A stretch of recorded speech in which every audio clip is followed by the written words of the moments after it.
Bienvenue chez nous pour le 10e épisode du podcast des nous,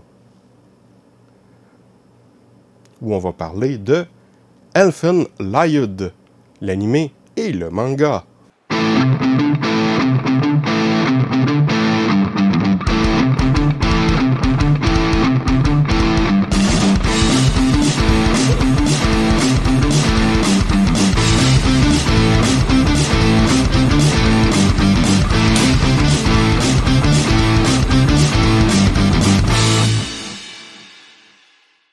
Je suis Laurent.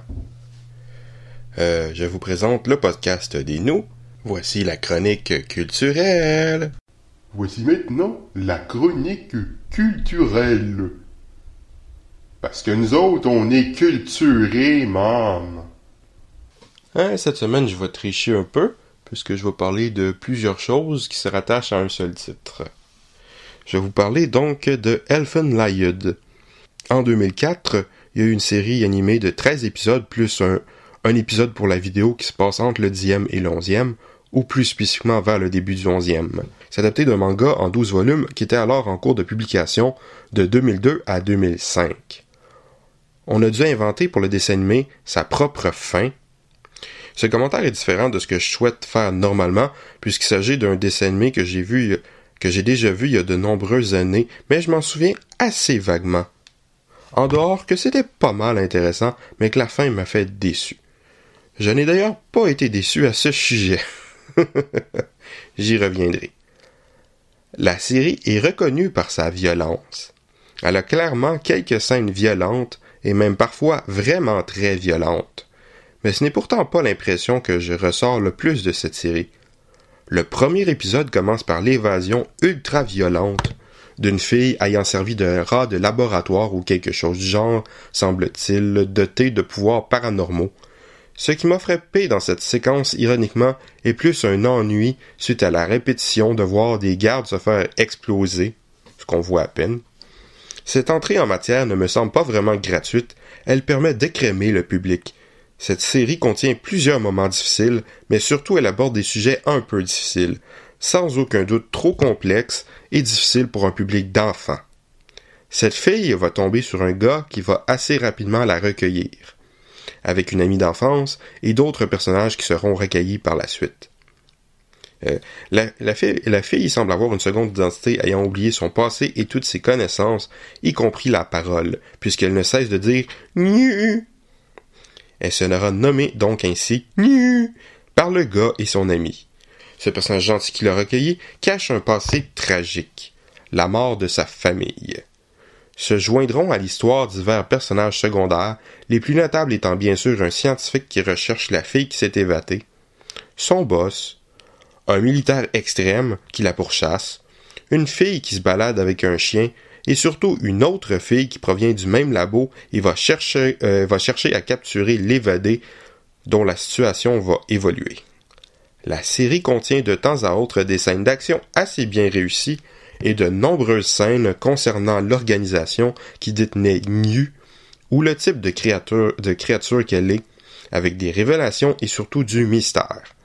Ce qui me semble prendre la première place est l'expression des bons sentiments des personnages, la vie entre les personnages, des sujets très humains comme la générosité, la famille, l'entraide, l'abandon, la mémoire, la dignité, le droit de vivre, ce qu'on peut supporter, l'esclavage, l'emprisonnement, le combat, l'humanité. Qu'est-ce que l'humanité? La série est assez introspective. On passe pas mal de temps à observer les relations entre les personnages, l'expression de leurs sentiments. La série use et abuse du flashback, notamment dans les épisodes 8 et 9, qui en sont entièrement composés d'un très long flashback. Les scènes contenues dans ce flashback ont de leur utilité, mais était-ce vraiment nécessaire de les mettre ainsi, au complet, aussi longtemps? Surtout qu'on revoit des extraits de ces flashbacks et quelques autres flashbacks plus courts dans les épisodes suivants. Si tout ce qui est exprimé dans cette série, si tous ces éléments humains explorés par la série sont intéressants, leur utilisation, leur exploration n'est pas vraiment maîtrisée. Il manque sérieusement de retenue dans le traitement est clairement trop mélodramatique par moments, ce qui est un peu étrange pour une série surtout reconnue pour sa violence. La fin nous livre de nombreuses révélations, mais n'approfondit pas grand-chose. C'est bourré d'un peu trop de mélodrames surlignés, de possiblement pas assez de résolution et d'une fin ouverte, mais avec une scène finale qui manque franchement de subtilité. On reste sur notre fin un peu déçu. Le style visuel fait légèrement générique, mais absolument pas moche. Ça marche correctement. Les musiques, par contre, ne sont pas très mémorables. L'animation est de bonne qualité. Il est vrai que le début du premier épisode marque un écart ridicule entre certains plans qui bénéficient d'un budget parmi les plus gros de la série, entrecoupés par des plans fixes ou presque. Mais durant le reste de la série, l'écart est mieux maîtrisé. Il y en a tout de même bien sûr ce qui est normal, les scènes d'action demandant plus d'animation que les scènes de dialogue. La série utilise des effets par ordinateur, surtout dans les scènes d'action, mais pas mal uniquement pour montrer un élément quasiment invisible à la manifestation visuelle des pouvoirs psy, qui est d'ailleurs très correctement animé et s'intègre bien au reste. Cette série touche des sujets intéressants mais ne les approfondit pas assez à mon goût, souligne un peu trop à gros traits et surtout à une fin qui m'a semblé décevante. Je ne peux donc difficilement trouver cette série autrement que moyenne, et donc lui attribuer une note de 2 pour 5.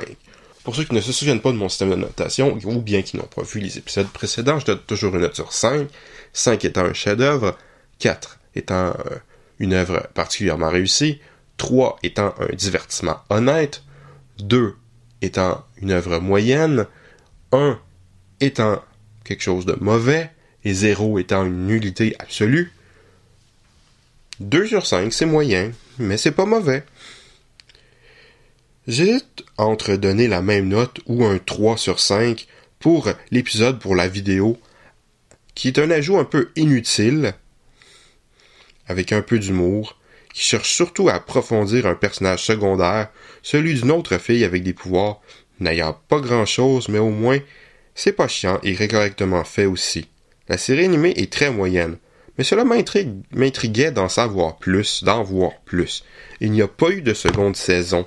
Le manga a continué l'histoire plus loin que la fin inventée pour la série animée. Puisque l'anime a été produit avant la fin du manga, on peut donc dire que ce dessin animé atteint un de ses objectifs, si ce n'est son principal, si qui est fort possible, donner envie de lire le manga. Quoique, j'ai lu des avis de bien des gens qui préfèrent la fin de la version animée, qui au moins se termine avec une fin ouverte plutôt qu'une fin tragique. Mais bon, qu'est-ce qu'ils en savent, les gens? Moi, je le sais. Ce qui est bon et mauvais, c'est pour ça que je fais ce merveilleux podcast. Je blague. Donc, je me suis donc mis à lire le manga. Qu'est-ce que j'en ai pensé? Nous verrons cela à l'instant. C'est donc un manga de 12 volumes publié de 2002 à 2005. Après avoir lu le manga jusqu'au moment où se termine l'anime, l'adaptation est assez fidèle. La principale différence, le rythme des chapitres est assez court, donc le découpage des scènes un peu différent. Moins de longueur, moins de mélo. Donc c'est meilleur tout en étant assez similaire. L'infameux flashback est moins douteux. Tout de même quelques différences, telles que l'inexistence du contenu de l'épisode pour la vidéo. Il y a tout de même 2 changements notables. Un personnage secondaire est introduit un peu avant la fin, mais c'est logique puisque le personnage est inutile pour le moment. Au volume 5, chapitres 43 et 44, il y a aussi une scène parallèle à cette introduction qui est un peu différente de la même scène dans le dessin animé, mais le changement est moins notable. Surtout un deuxième détail. À partir du chapitre 55 du volume 6, les 3 derniers épisodes basés sur cette intrigue du manga, mais c'est très différent. Il y a tout de même quelques similitudes, surtout au début. Le dernier épisode est vraiment autre chose du chapitre 63 du volume 7 jusqu'au volume 8, où l'introduction suit d'autres directions et fait même très vite un saut plus loin dans le temps. Ne bénéficie pas d'une animation ou d'un audio, mais le dessin est joli et l'histoire suffisamment intéressante. Le style est toujours un peu générique et violent, mais le visuel générique me semble moins pire, peut-être un peu moins impersonnel. C'est très correct. Mais la suite et la fin. Après avoir lu jusqu'à la fin, les 3 derniers épisodes du dessin animé me donnent une sorte d'impression d'Akira, pas d'un point de vue de qualité, ni de profondeur, ni de sujet, du point de vue de l'adaptation. Le film Akira est basiquement une adaptation de la moitié du manga en incorporant des éléments de la seconde moitié, notamment la fin.